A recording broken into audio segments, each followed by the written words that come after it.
নমস্কাৰ, মই Sanjeev Ganguly, all India Kisan সভাৰ অসম ৰাজ্যিক সহকাৰী সম্পাদক।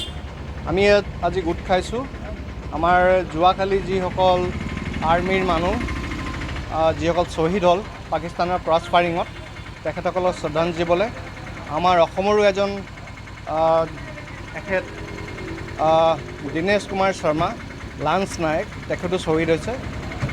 আমি আমাৰ সংগঠনৰ ফালৰ পৰা ক'ব বিচাৰিছোঁ পাকিস্তানক যে এনেকুৱা কাপুৰুষালী, এনেকুৱা জঘন্য, এনেকুৱা মানে নভবাকৈ কাম কৰিব নালাগে। তাৰ কাৰণে আমি অসম আৰু চৰকাৰক, চেণ্ট্ৰেল চৰকাৰক ক'ব বিচাৰিছোঁ যে ইণ্টাৰনেশ্যনেল প্ৰেছাৰ ক্ৰিয়েট কৰিব লাগে। FATFৰ পৰা তেখেতসকলক পাকিস্তানক ব্লেকলিষ্ট কৰিব লাগে। যিহেতু এই ধৰণৰ যদি ব্লেকলিষ্ট হয় তেতিয়াহ'লে তাত টেৰৰ ফাণ্ডিং নাহে, আৰু টেৰৰ ফাণ্ডিং নাহিলে পাকিস্তানে এই ধৰণৰ কাম কৰিব নোৱাৰে।